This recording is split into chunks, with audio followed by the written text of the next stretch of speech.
Hey guys, Andrew here, and welcome back to another video. And this is a review, reaction review to the sixth, I believe, to the seventh episode of MLP, which is Horseplay. Now, I have no idea what this episode is about, so let's go ahead and begin, shall we? Full screen. I told you to full screen that. I thought I did.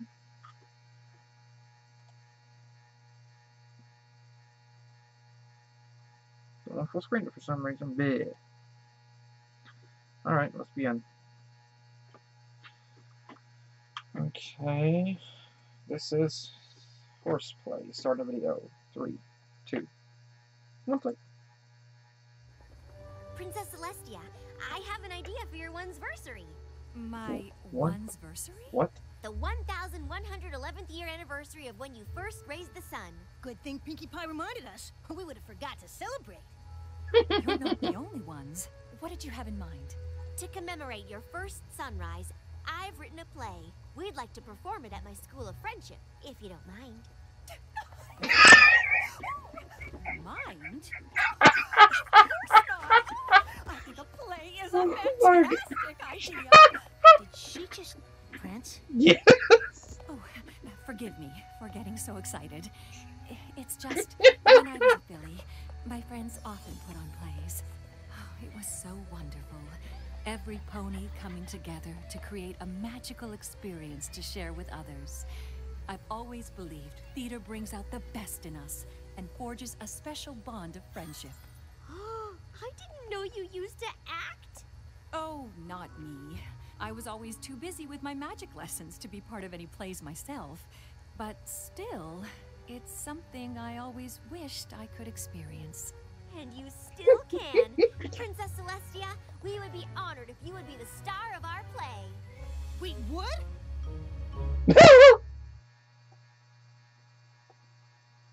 What could possibly go wrong? Dead. Okay. Okay, already.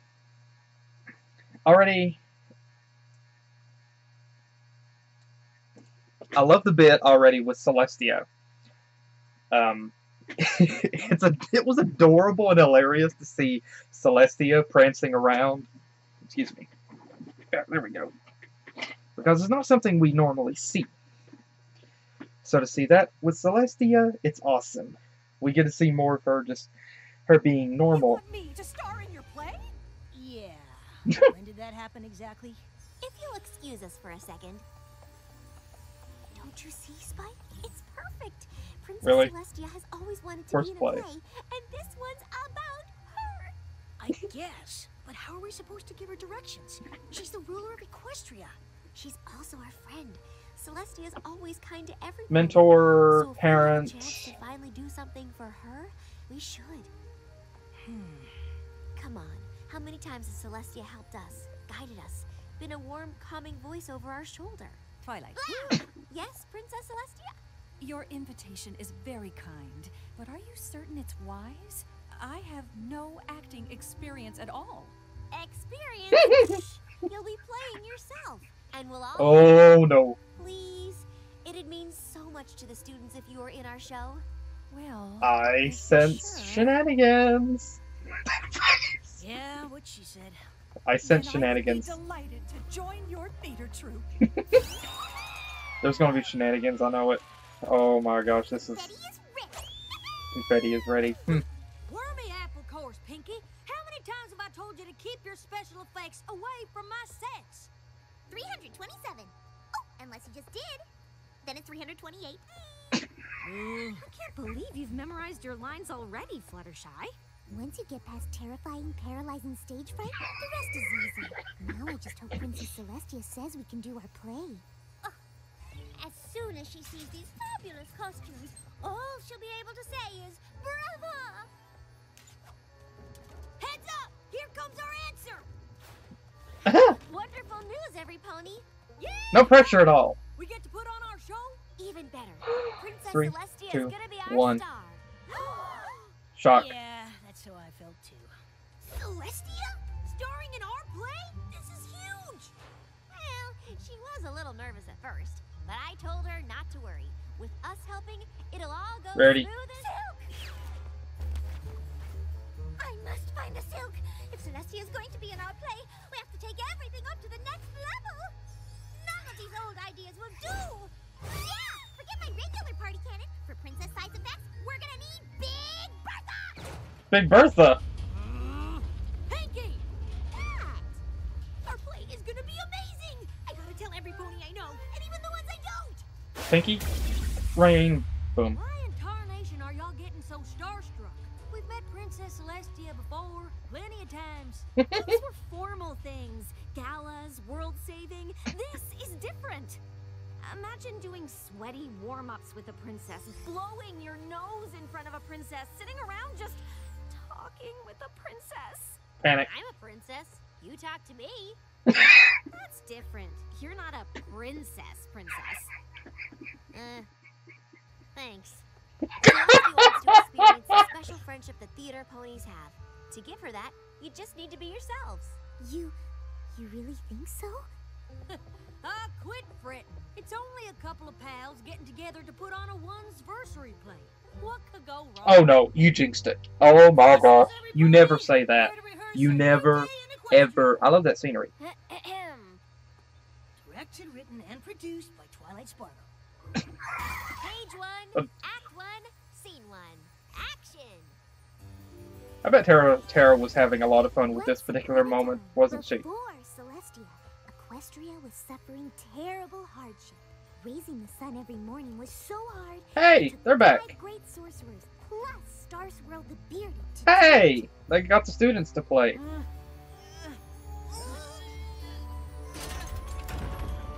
And every day, the unicorns helping Star Swirl had A used disco so ball. much magic, they lost their powers forever. Things looked bleak.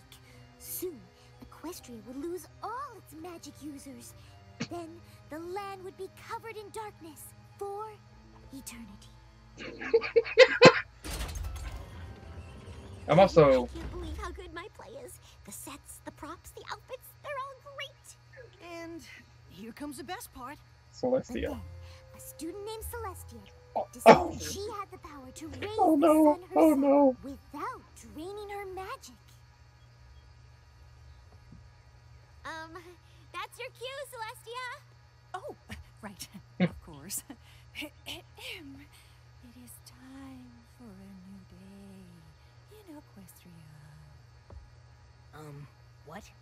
Oh, I said it is time for a new day in Equestria. And your delivery was great.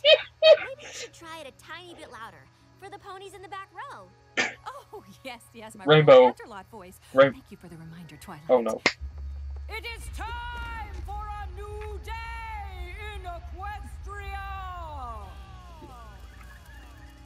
Oh, First- this theater does have strong acoustics. My apologies. I'm still learning to hone my craft. No, you're doing fine. Why don't we try it one more time? Just like you're talking to me. It is time for a new day in Equestria. A bit more energy. It's time for a new day in Equestria! How is that? Honestly? Wow, it's hard to believe you've never done this before. Let's move on to the dance number. Oh no. Oh no. Oh no. Again! Step, buck, leap, touch! Again! Step, buck, leap, touch! Got it? Moving on! 5, 6, 7, 8! Come on, Star Swirl. Throw off that musty hat and let's have a dance. Uh-oh. That's a trapdoor! Oh dear. I think we have a problem. Yeah, our lead actress is a disaster! Ah! I'm also wondering where Luna is here at this point. What are we gonna do? Oh, she's Tell asleep. Celestia Never mind. She's terrible. It'll hurt her feelings, and I'll be a bad friend. Yeah, she'll send you to the moon. For the show, she'll be the laughing stock of Equestria, and I'll be a worse friend. You need to tell Celestia the truth, Twilight. Any other suggestions? Why don't we just cancel the show? Real suggestions? No, think about it. Right now, most of Equestria doesn't even know we're doing a once-versary play. Okay. If we shut it down, No pony will ever miss it. What? So they'll never find out Princess Celestia is a bad actress. And she won't be embarrassed. But. Oh no. Oh no. Oh no. Finish telling every pony to come to our play. You did? That's what I was going to say. You should have seen how excited they got when they found out Celestia was in it. They said they'd tell their friends, and then their friends would tell their friends. Every pony in Equestria is gonna see this thing. Did I miss something? Yep. Just a bright light of hope being snuffed. That's okay. If we Pretty can much. cancel the show, I know what I have to do. Be honest with Celestia and give the lead role to some pony else? Move somewhere else and change your Not name. a chance. Twilight, you know truth is a huge part of friendship.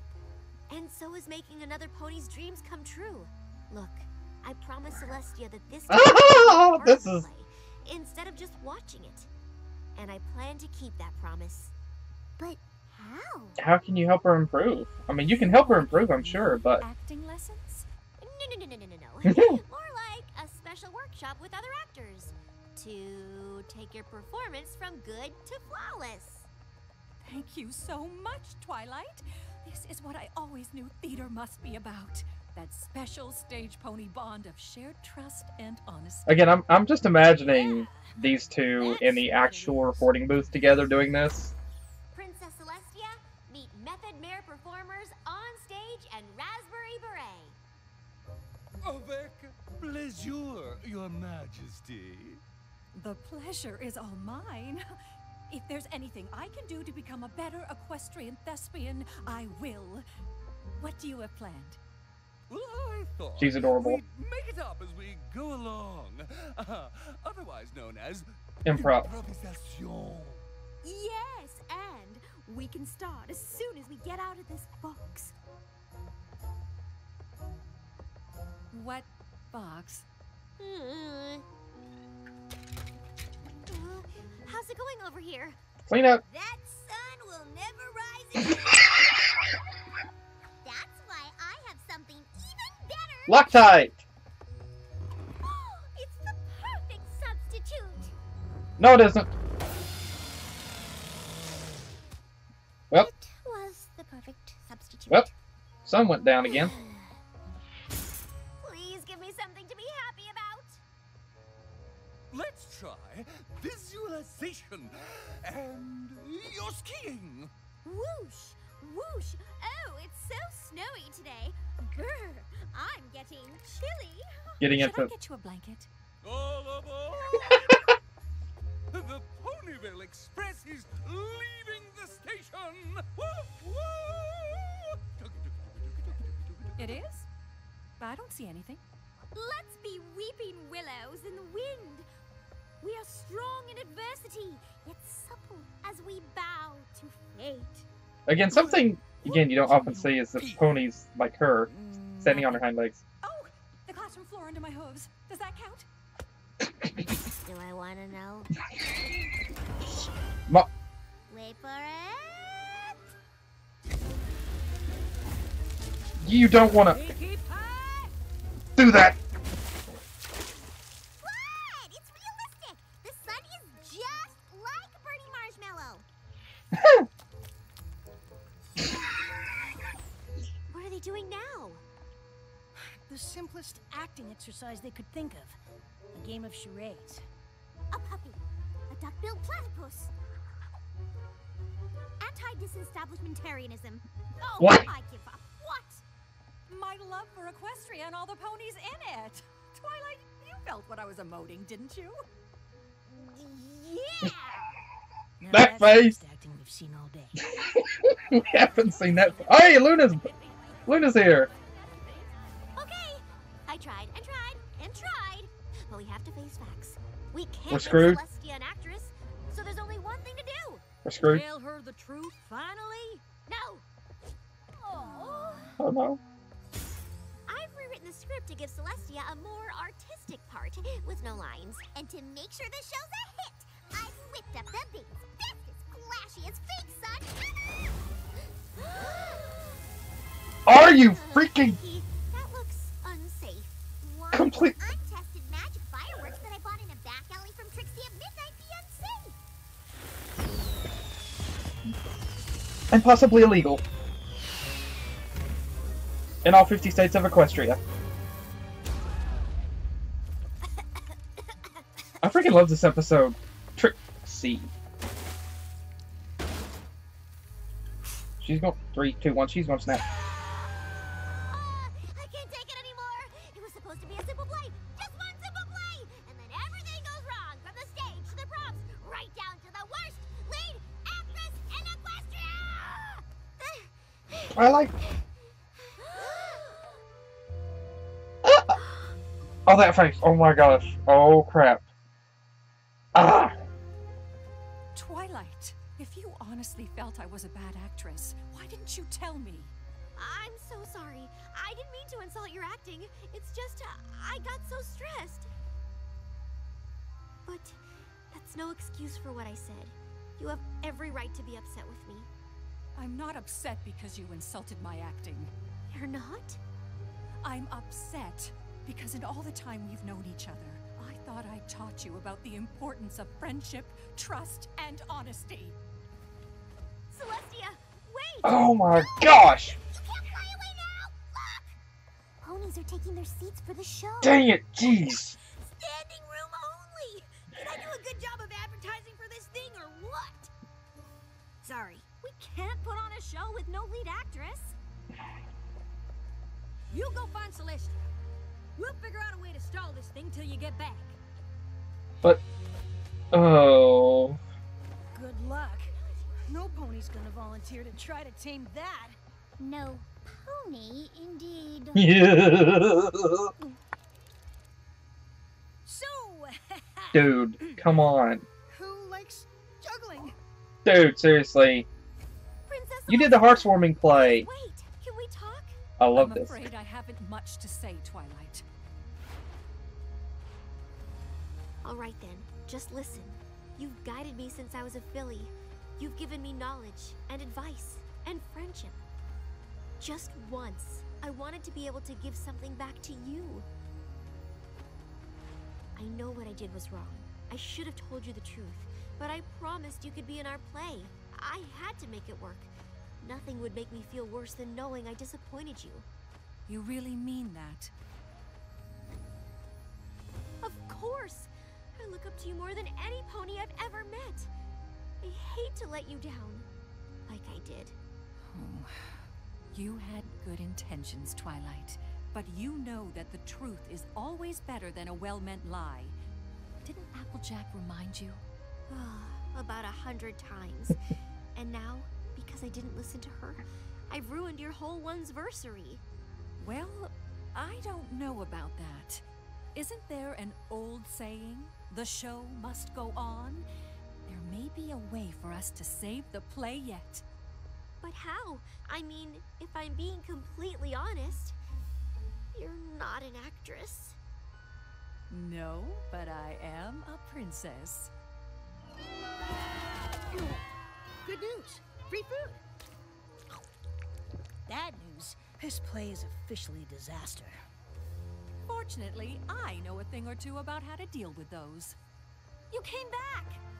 Yes, but let's celebrate later. Right now, we have a show to do. But how? The audience is about to riot. We have no backdrop, and our lead actress is... No longer in that role. Rarity, Applejack, Pinkie Pie, Twilight, go calm the audience. Let them know the play will start in just a minute. Rainbow Dash, bring us some clouds and place them behind the stage.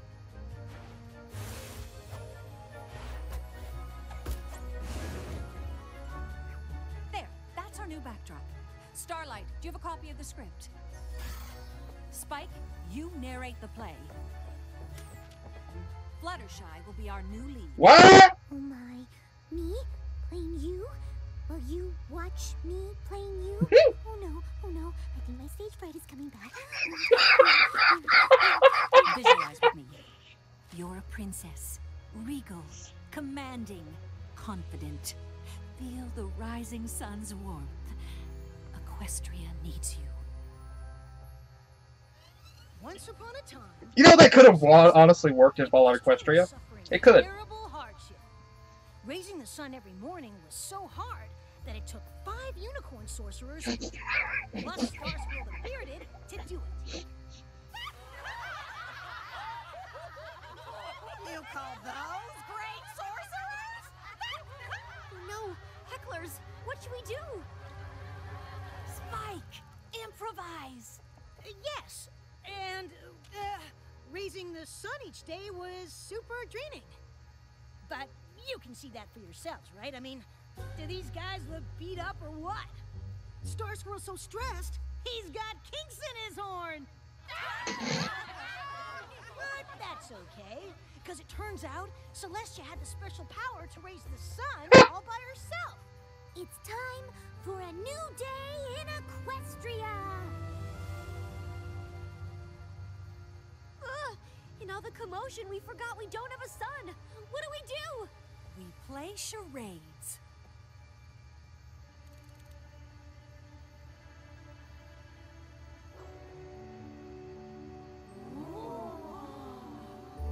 Ah!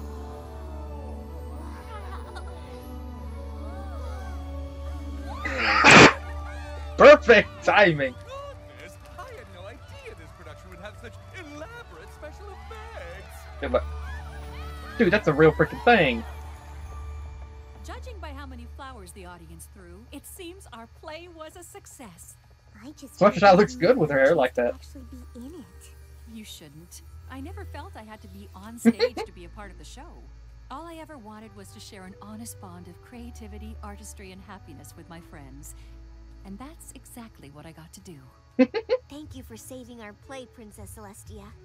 You're welcome, Twilight. But from now on, none of you will have to call me Princess anymore. Huh? Wait, what? We don't? No. I had so much fun tonight, I've decided to give up my crown, step down from the throne, She's joking. and devote all of my time to the theater. She's joking. You... what? Gotcha. I knew I it! am not such a bad actress after all. I knew she was bluffing. Oh my gosh. Alright. Yeah. This is my favorite episode so far of Season 8. This is definitely my favorite episode so far of Season 8. This is my favorite episode. This is my most favorite episode right now of Season 8. This was such a cute, sweet episode, man. I mean, this was such a cute, sweet episode. It was. I freaking loved it. It was awesome. I totally screwed up that title. Oh man, I botched that, like, terribly. There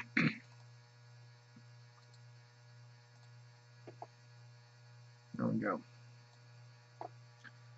Alright. How can I... Ah! There we go. Thank you. Now, to go over the episode. Now, to give my review. This is definitely my most favorite episode of Season 8. Like, just hooves down, this is my favorite episode of Season 8.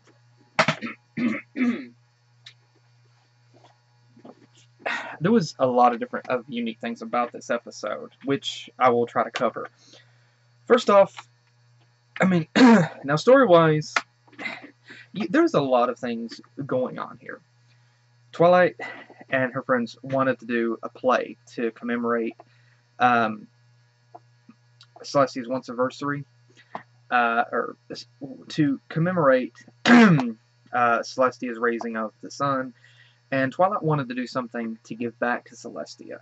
Twilight wanted to do something to give back to Celestia because, as Twilight said, she looked at Celestia, she looked up to her so much. Celestia is the one pony that Twilight looks up to the most.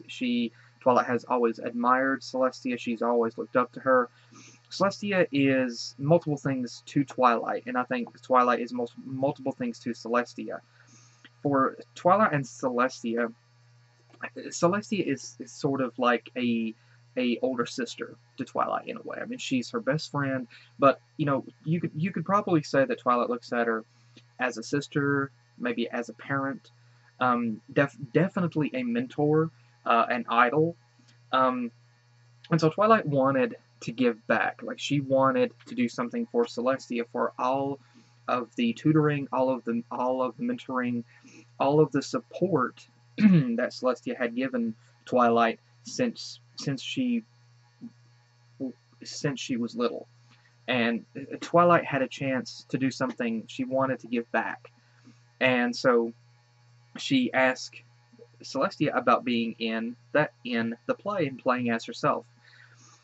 However, Twilight didn't anticipate that Celestia, out of all ponies, was actually going to be bad at acting and not going to be able to do that. Now, honestly, I like that effect. I do, because oftentimes, you know, I mean, because there have been many times that whenever you have a character in something that is displayed as being powerful, like Celestia, it's not just in, like, MLP, it could be in a video game or another TV show or a movie, or a comic or something. You know, sometimes you could look at them and think they are like the perfect character. And so it's really interesting whenever you see that they too have flaws, and they're displayed to not be that perfect character. They are displayed to be flawed, and they have their weaknesses as well. And so I think it's really awesome that Celestia was portrayed to be bad at acting. That she didn't understand about acting, really. She could not get into that groove, and it wasn't her natural realm. And so it was a step outside of something that she's used to. And so she was not able to get the hang of it, and so she was bad at it. But again, you have Celestia. Like, it has been, in the very earliest seasons, season 1, season 2, especially during season 1, and like season 2, it was, you could probably get the impression that sometimes Celestia could have been portrayed to be like the all-powerful ruler. But of course, we saw that even she could be taken advantage of. In season 2, with a Canterlot wedding, she was defeated by Queen Chrysalis before she could defend her people, or rather her ponies. Before she could defend Canterlot, before she could defend her kingdom, she was taken advantage of. She was defeated. And there have been other times where we have seen that Celestia too is not completely like OP. She's not overpowered. She too has her weaknesses, and a lot of us, myself included, definitely, we love it whenever we get to see Celestia and Luna acting as sisters, acting as normal ponies. They're not acting as the regal, have to maintain a standard, have to maintain a regal, elegant, dignified image. That they have to carry themselves in a dignified and refined manner. It's really awesome in moments like this to be able to see them break away from that and just be normal. Not have to worry about maintaining an image, not have to worry about maintaining a standard. They're able to break away from that and just be themselves. And it's really awesome whenever we get to see that. And this episode here delivers with that. Although it kind of gives us it does still do that, but we still get to see a little bit of the regal Celestia in there as well. But again, it was so cool that acting was not something that Celestia could do. Like it was something that she didn't understand. She had never done before, and so she wasn't used to it. So honestly, I really think that put more time into it, Celestia could learn. She could get better with acting, and she could do it.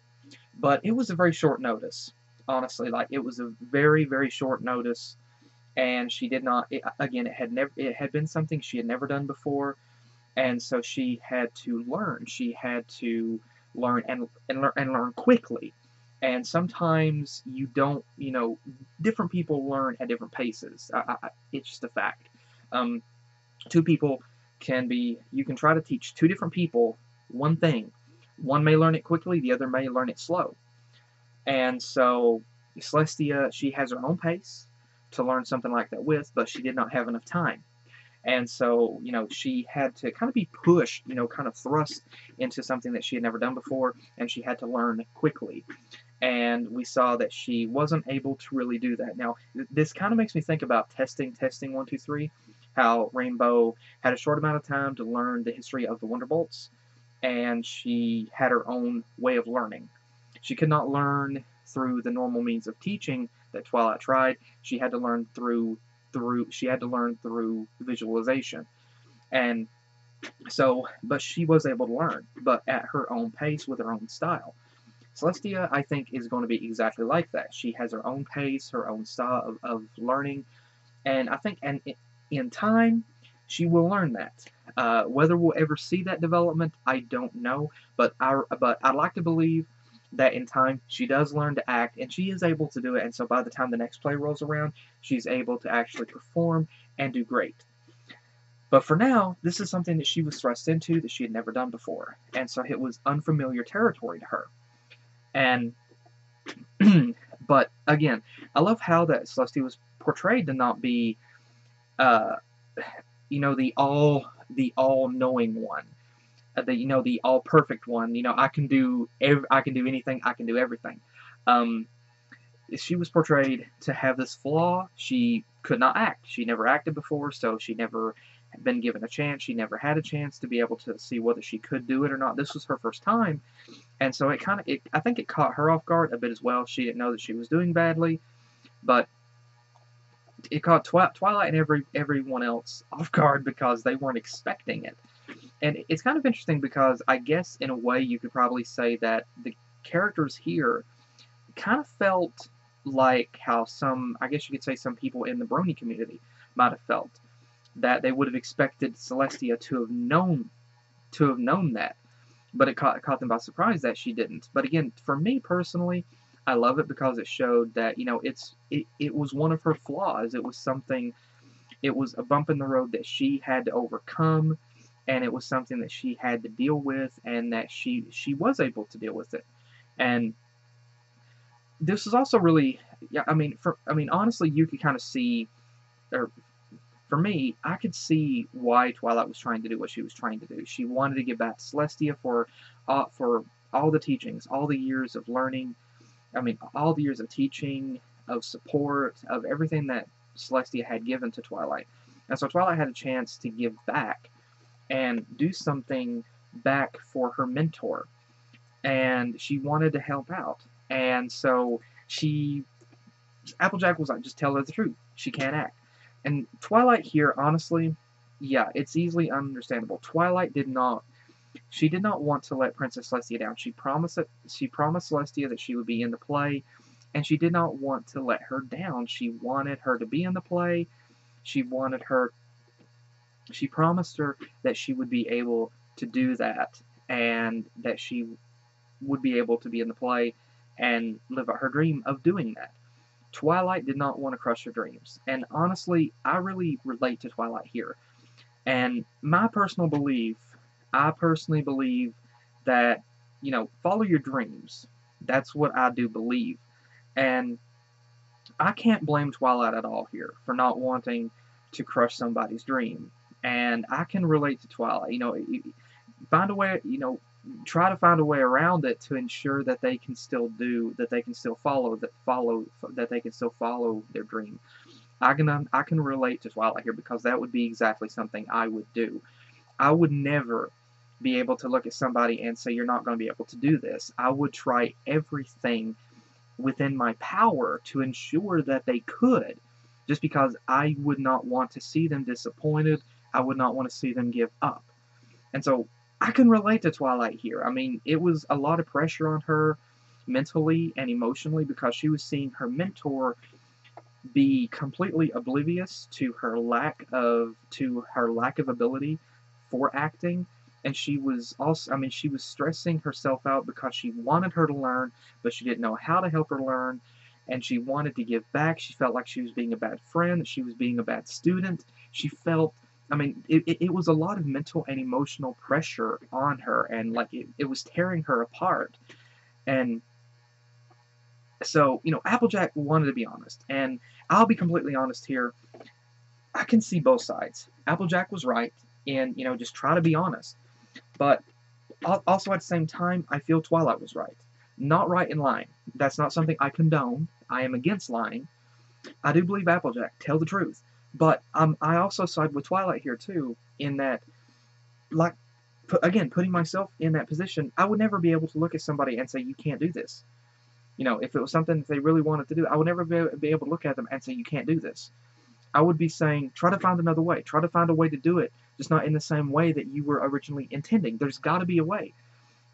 That's what I would say. That's what I would do. I would never say, maybe you just can't do this, because I don't believe in quitting. I don't believe in giving up. And so I can totally see Twilight's perspective, and I can also see Applejack's perspective here.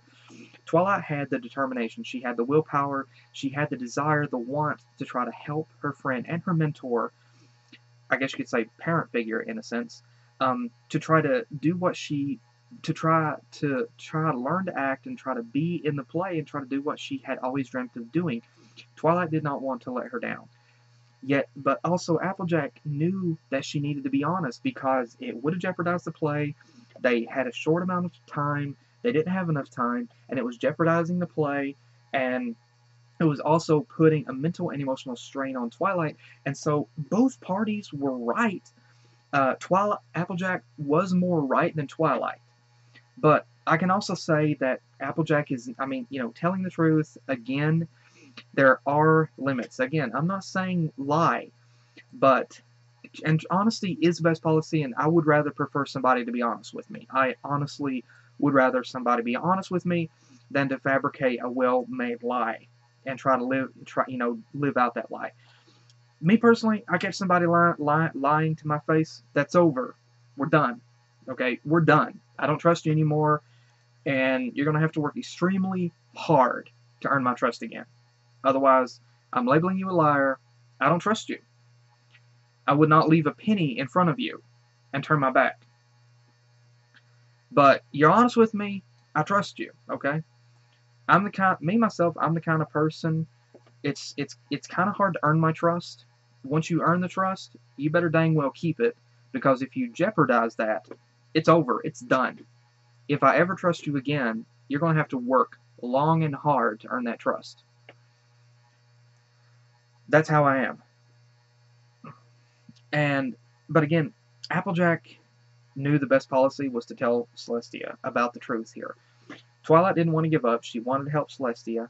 And again, I can't blame them. I can't blame her for wanting to do that.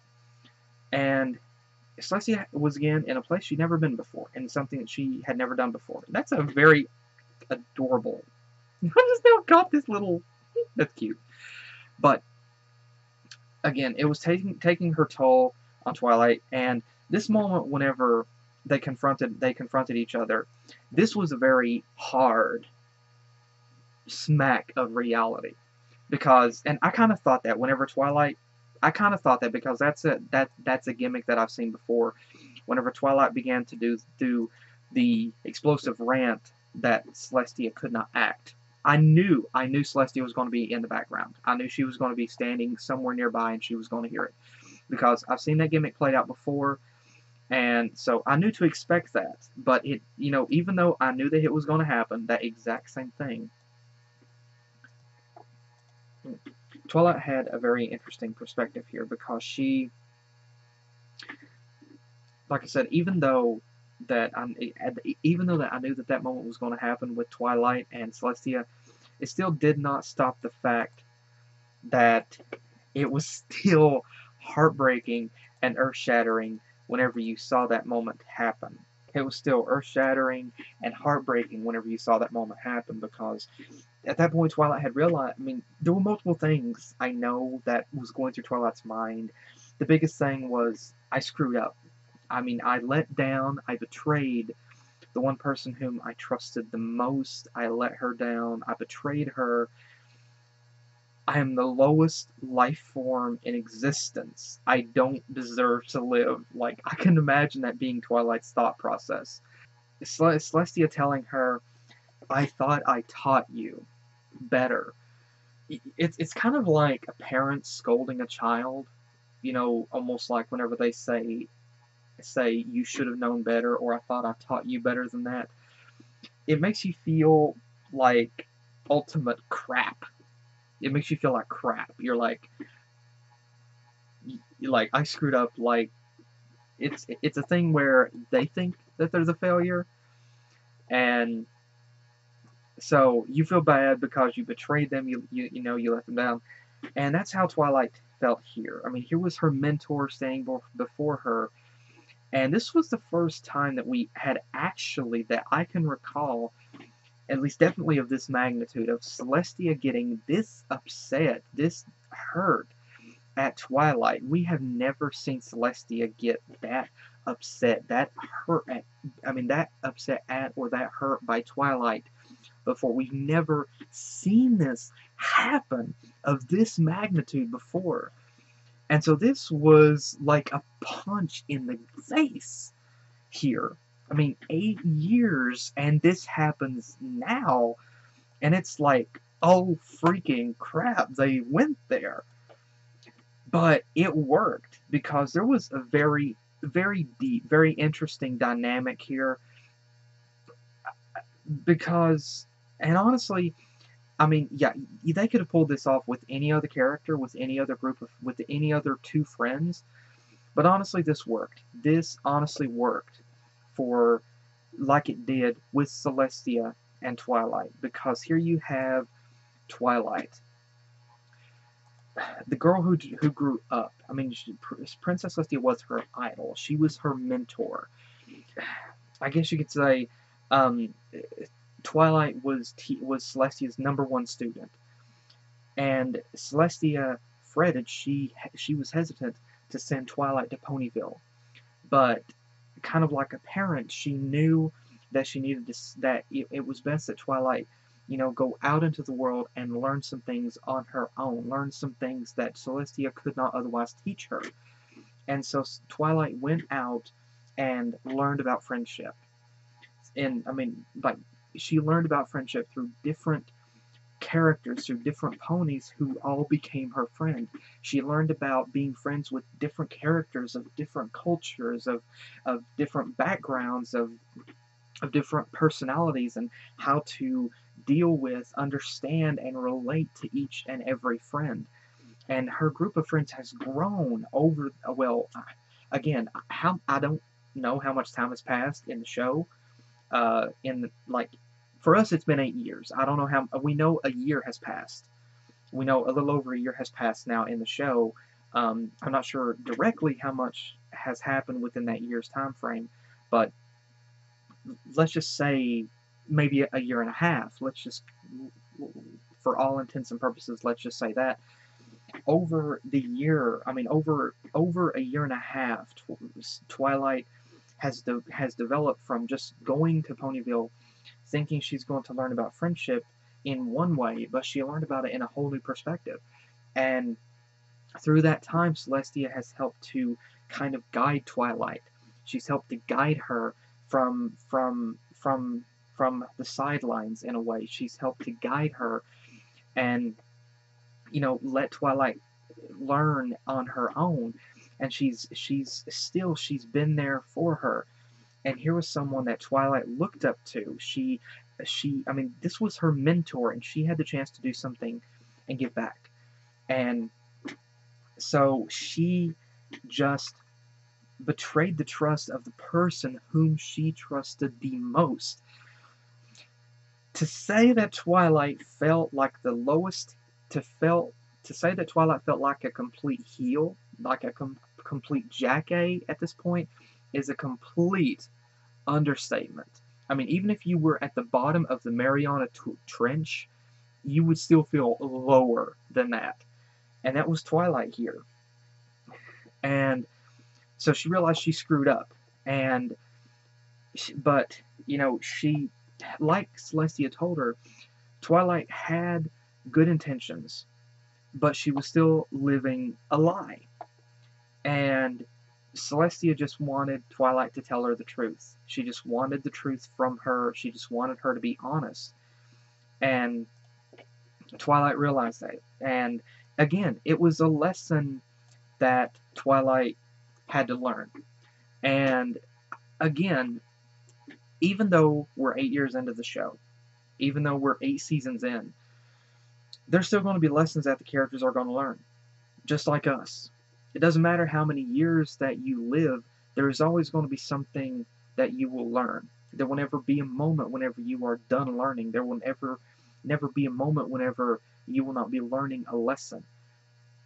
We all make mistakes. There are going to be things that we are going to make mistakes with in the future. We have made mistakes. We will make mistakes. And there are things that we will have to learn from. And this is something that Twilight had to learn from. She's not a perfect character, nor is Celestia. They both make mistakes. And so this was something that Twilight had to learn. And she told Celestia, "You're my mentor. You're the one that I look up to the most. And I hurt you." And Twilight felt, again, she could be at the bottom of the Mariana Trench and she would feel lower than that. But Celestia forgave her. She understood why Twilight was trying to do what she was trying to do. She understood that. She understood that Twilight was trying to help her. But still, she wanted Twilight to be honest with her. And so Celestia forgave her. And so, again, this was very... And it was also something interesting. So, story-wise, this was such a good episode. And like I said, this is honestly my favorite episode of Season 8 so far. I absolutely adore this episode. It is definitely my most favorite episode of Season 8 so far.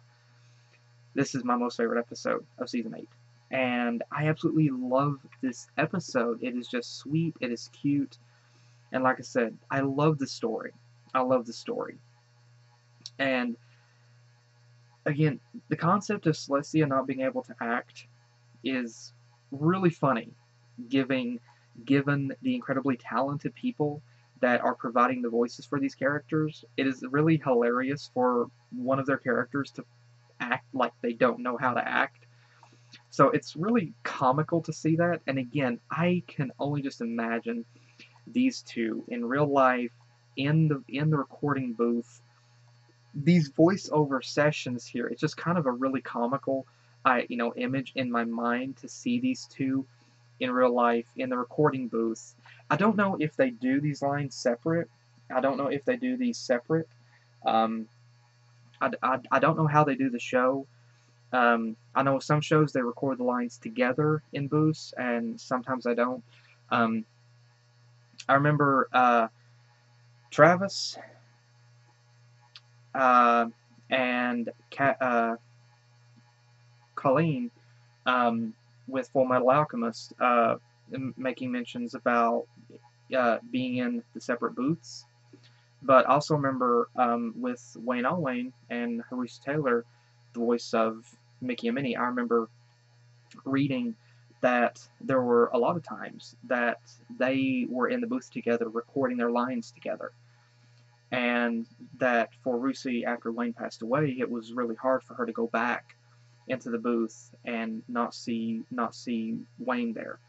So I don't know how they do MLP, if sometimes they do record voices separate, or if sometimes with these interactions, if they record them together.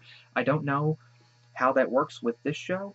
But with this particular scene, it's hilarious to imagine these two in real life sitting in the booth and just reading these lines together. It is really hilarious to imagine that. To imagine Tara and Nicole in the booth together, voicing these lines. Tara, as Twilight, telling Nicole as Celestia how to act. And both are veteran voice actors, and so to imagine that in my head, it's hilarious. Again, I honestly wish that they would start recording some of the voiceover sessions for the show And I think it'd be hilarious if Hasbro did something like that. Like they, I know they have their own YouTube channel, but like they started uploading some of the voiceover sessions for the episodes. Like once an episode releases, like the following week after that episode releases, they release like some of the blooper reels or the background, some of the voiceover sessions, things like that of the characters, of the voice actors. I think that would be really hilarious for them to do. It would be a lot of fun. But again, I really loved the story for this episode. It was really sweet. It was heartwarming, and it was just a very, very. Again, this was just a really, really good episode. I really, really loved it. But again, it's definitely one of the stories. And again, the concept moral: you have a friend, you have somebody whom you care about, who wants to try to do something, but you can see that they're not. You can see that they're not exactly good at it, and you want to encourage them, you want to help them, but it doesn't seem like your ways of helping are actually helping, and you don't want to have to tell them maybe they can't do it. But again, that is a really really big pickle. And honestly, I won't lie, if I were put in that predicament, I would not. I mean, even with honesty being the best policy, I would not tell them you can't do this. I would still be honest, but I would say I would say, we can work together on this, and we're going to help you to get better. We're going to help you to improve, because I want you to be able to do what you want to do, what your dream is. That's what I would do. That's what I would say, because I would never be able to look at somebody and say, no, you can't do this. That's just not in me to do it. And so, yeah, this is, honestly, thinking about it, this is a very deep, very, very hard subject, and it's not so easy. It's not a simple black and white picture. There's a lot of things that go into this sort of idea, into this sort of concept, and a lot of different factors. And so it could be easier than this, or it could be incredibly difficult. And so, again, I really think that this was really awesome. And honestly, Celestia, even though she did not get to be in the play, she still got to be part of it. She still got to be part of the play, because she got to help. She got to help each of the characters to, with a different part of the play. She got to help them, and she still got to participate and even raise the son at the end. So she still got to be a part of the play.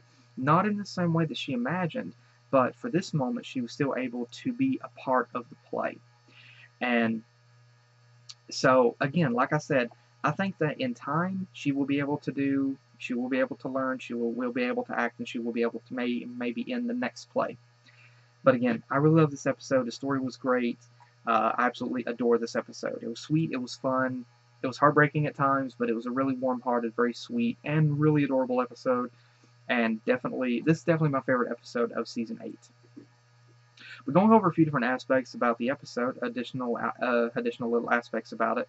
Celestia prancing around.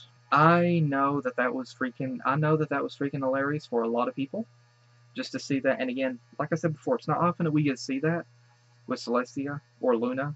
So to see them break away from that regal stance and be able to act like a little filly here, it's freaking awesome. It never gets old. And I couldn't help it. I honestly couldn't. I did resist the urge to make that joke whenever it made itself present. But whenever they were standing here before this mural, and Celestia made the mention about friends, I couldn't help but think to myself, how many of them are still alive? Like, this was like 1,000 years ago. How many of them are still alive? I couldn't help but think about that. Like, it was a bad joke. I know it was morbid, so I did resist making it. I really did think about making it at the time. I went ahead and said it and got it out there, but I did resist making it at that time. But, yeah, like, how many of those people are still alive? Or are they still alive? I don't know. In this moment, whenever Fluttershy makes a mention about the stage fright and things like that, I love how casual that she was able to say that. That once you get over the stage fright and nervousness and such, you're good. I love how casual and easygoing she was able to say that.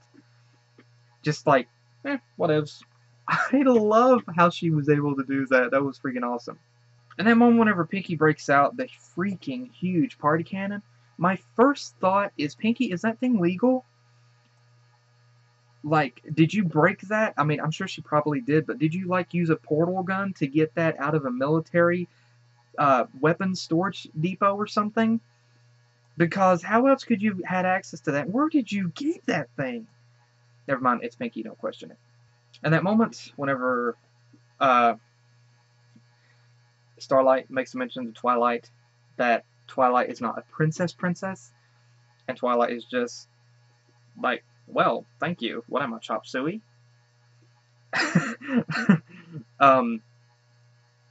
Twilight is just like, thanks, I think. Honestly, it is true, though, because, you know, Twilight, more often, I mean, honestly, the show folk, you know, Twilight is one of the main protagonists of the show. She's like the biggest character of focus in the show. So, of course, it's going to focus mostly on her. But, so, we do see her. She is a princess, but we see, you know, she's just normal Twilight. Twilight was not originally a princess, of course. She became a princess at the end of Season 3. But still, we haven't really seen a lot of Celestia, pardon me, and Luna to be able to see moments like this, like with Celestia prancing. We haven't seen very much of that. So, you know, they're not around the other princesses as much as they are Twilight.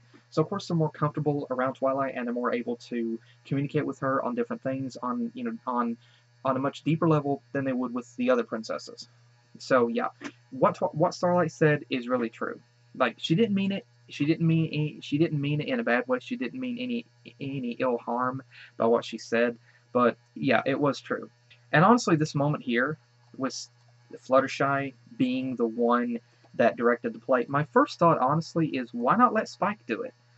Like, Spike directed the play before. Spike directed the play before during the Heartswarming play.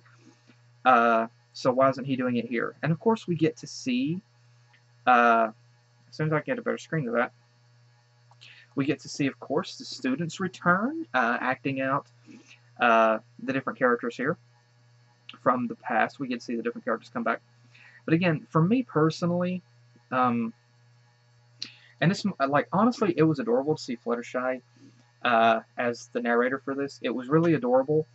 But for me personally, I was thinking about Fallout Equestria at the end of the story, how Fluttershy is kind of like a bit like Moria Brown from Fallout 3. She's reading Little Pip's story, Little Pip's Tale of the Wasteland. So upon seeing this, I was thinking about Fallout Equestria, and I was seeing Fluttershy in that role of telling the story. And we've seen Luna do the Royal Canterlot voice before.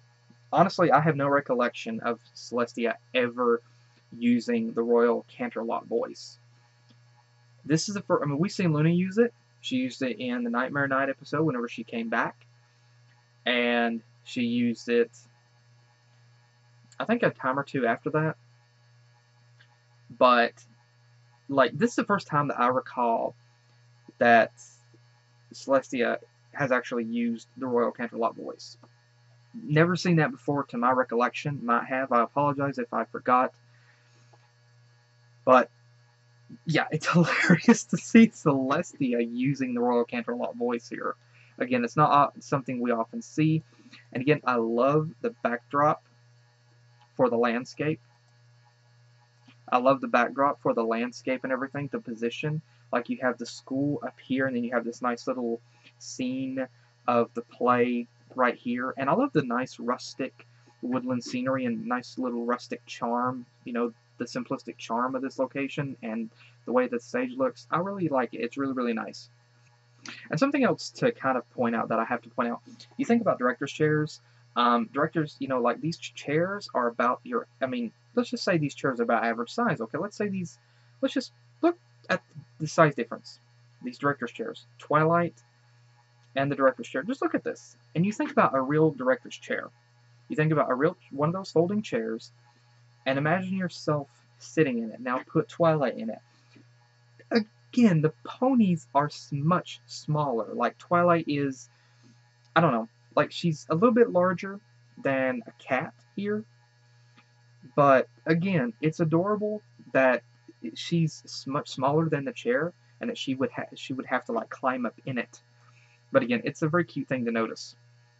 And this little moment right here, whenever Applejack was going to tell Celestia the truth and Twilight shut her up, my first thought is Twilight is probably thinking, do you want to go to the moon? Unless you want to be banished to the moon for 1,000 years, I advise you to. And again, these two, I like these two. I like these two. And this one girl here with the beret, honestly, she kind of makes me think about, I don't remember her name, but the beret girl from, like, she kind of makes me think about, in a way, the beret girl, Bobby's girlfriend from, PJ's girlfriend from an extremely goofy movie. She kind of makes me think about her, in a way. I love her design, I love her color, and I love her voice. It's very, very cute.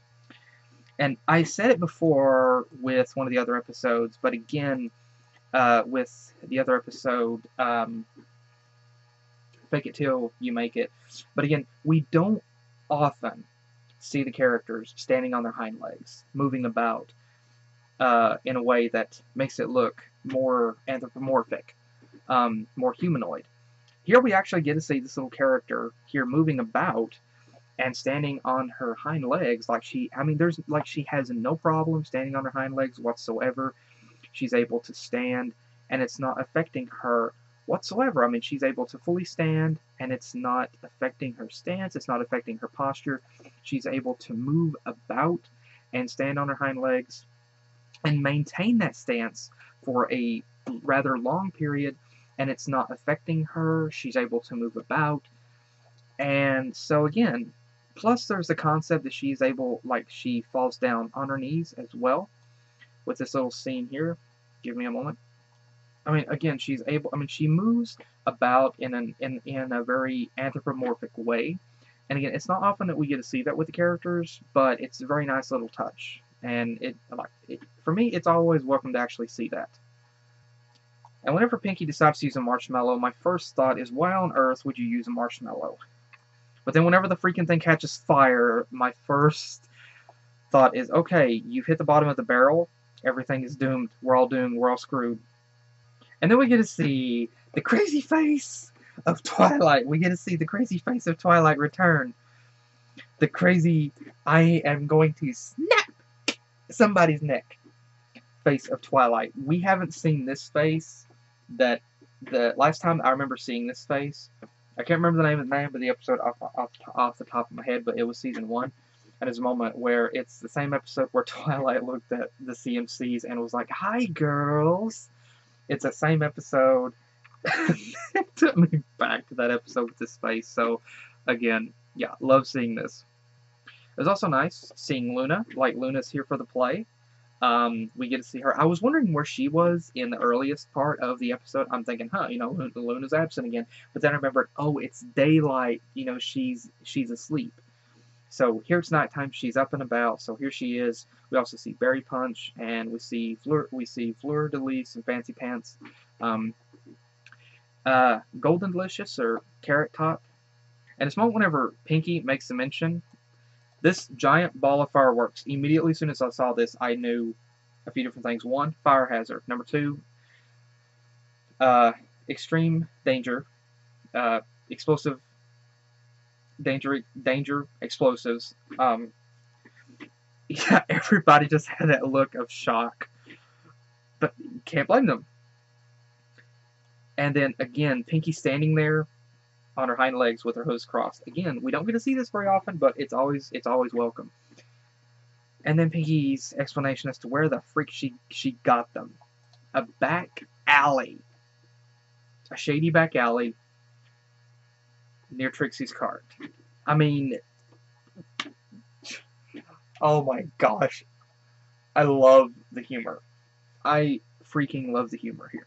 I mean, just freaking awesome. And of course, whenever everything just explodes and goes completely berserk, I mean, just chaos ensues. Just everything explodes. And this one here that has Trixie's kind of her cutie mark on it. I love this little moment whenever Luna and Fleur de Lis are just kind of chatting, and then there's this huge explosion. Like this one face right here that Twilight makes. This is a face of doom. Honestly, this is a really good detail. The lighting in her eye, that is really good detail. That is honestly really beautiful detailing to show that reflection of that spark in her eye. That is awesome. Good job. But I mean, that is really good. And honestly, how many of us have made this face in video games? Like, imagine you could honestly edit any number of things into Twilight's eye right here, and it would mimic us in video games. Number one, you could put a death claw in her eye. That would, yep, Fallout 3, Fallout New Vegas. The albino rat scorpion from Fallout New Vegas. The freaking Cazadors from Fallout New Vegas. You're at a low level, and you run into an Elder Dragon or a Blood Dragon in Skyrim. Or the dual-wielding necromancers at any level, pretty much. The boss, the overpowered boss, encountering you, who is completely underpowered. Or that moment whenever you're walking around a corner and you see an explosion, or you hear an explosion. This is the moment right before it hits you. Yeah, this fits. This face fits. There's so many things you could edit into this, and it would work. And this face, I love this face that Luna and Fleur de Lis makes. Like, the fuck was that? And then how casually they just kind of turn and look at everything. What just happened? Like, how casually and calm they look. Like, now, as I was saying, I love that. Very, very comical. And of course, you can tell that they did get it from Trixie's stage. I mean, from Pinkie got it from Trixie, because look at the final thing of fireworks. It's Trixie. And I was honestly expecting more to be on fire. There's a lot going on here. Fluttershy's in a panic. Starlight's trying to comfort her, which I like. Twilight's just sitting there, her tip of her horn scorched. Ray's trying to blow out a flame. Rainbow's looking at these smoke coming from these cardboard displays. Applejack runs over shortly with a bucket of water, which I'm surprised they didn't actually go ahead and go with the fire extinguisher. And Spike's just hanging from a lamp, which honestly kind of was a bad idea, but oh, that's not the same one that fell. And then that's whenever Twilight snaps. And the only other time I remember seeing Twilight snap like this, there was one other episode that she snapped like this. I don't remember what the episode was, but I do know there was another episode where she snapped like that. But this moment right here, there was another thing that I thought of here. This moment with Celestia and Fluttershy, this particular scene right here also made me think about Fallout Equestria. Like, for some reason, I could just imagine Celestia having this talk with Fluttershy. Maybe like after the bombs fell or something. I mean, I know that didn't happen, but like I don't know why, but I just thought of Fallout Equestria here. Like, for some reason, whenever Celestia was telling Fluttershy, just, feel the warmth of the sun, telling her you can do this. I don't know why, but I just thought of Fallout Equestria here for some reason. I don't know why, but this scene just made me think about that. And I don't know why, but I can honestly say I have never seen a more adorable way of breathing into a paper bag. Fluttershy made it adorable. And again, the different characters that we see here laughing, of course, Luna's laughing Fleur-de-Lis is laughing. Again, we see this other character here, this other pony here with the scarlet and light orange colored hair, the unicorn with the bow in her hair. Again, we see her come back. We see another pony above her, which is cute. I don't recall seeing her design. But again, I think it's adorable and hilarious how they're all just laughing. And honestly, Fluttershy looks good. Like, I I remember seeing her dressed up as Celestia once before in the Testing 1, 2, 3 episode. But here, she just, honestly, she looks good that way. She really does. She honestly looks good like that. I don't know, it just suits her for some reason. Then again, I'm learning that Fluttershy is one of those characters that she can pretty much put on any fashion, and it's just going to roll. It's just going to work with her. But again, I love this backdrop. I love this background. The nice rising of the sun, the early morning rays coming over the horizon and like illuminating everything. I love this scene. It's so warm. It's just beautiful. I absolutely love it. And we see other characters here sitting in the stage. Now, of course, we see these two characters here front and center in the middle row watching the stage, watching the play. So this other character over here on the right, I like her design. And this other character upper left with the pink, like fluffy or floofy hair, I love her design. She's adorable. She's adorable too. And we see Rose here on the bottom, Rose. But again, this scene here is just absolutely gorgeous. I don't know why, but I imagine fan art of these two, like this guy and this chick right here in the middle. I imagine there's going to be fan art.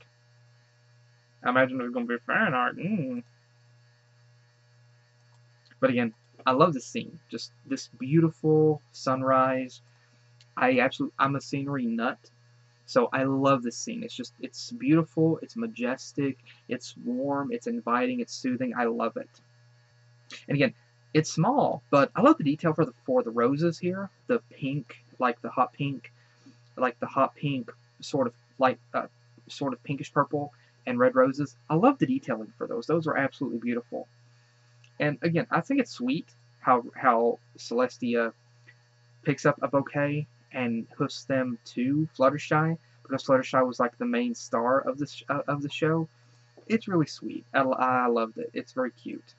This last moment whenever Celestia makes a mention about giving away her like taking off her crown, stepping down from the throne, and going into theater. I knew she was joking. I knew she was jesting. But the most shocked, honestly, was Twilight and Starlight. Like, they had the most shock. Starlight is pretty much scared speechless. She's like mentally trying to process everything here. And then cringes like, you can't be serious. Twilight pretty much has the exact same expression, like, you can't be freaking serious. And then Twilight is even like, what? Are you serious? You can't be serious right now. Please tell me you're not serious. Please tell me you're not serious. You're not serious, right? I knew that Celestia was getting her. And I was right. She got her. She got her. She got her. She was joking. And again, a very sweet ending. Celestia pranked every pony here. But again, I love it. This was a very cute episode, very sweet, very warm. This is definitely my favorite episode of Season 8. So, again, to everybody that worked on the episode, thank you all so much. Thank you all so much, everybody that worked on the episode. The writing was awesome. The jokes were awesome. Again, I really want to see. I wish we could see recordings of the voiceover sessions. I would love to see that. But again, thank you so much for all the work and effort that you put into it. Everybody that worked on this, thank you so much. Again, this was a great episode. I absolutely loved it. And again, to everybody joining me, thank you guys again for joining me. Hope you enjoyed, and please feel free to comment. And hope you guys enjoyed, and hopefully I'll see you guys in the next video that I do. Take care.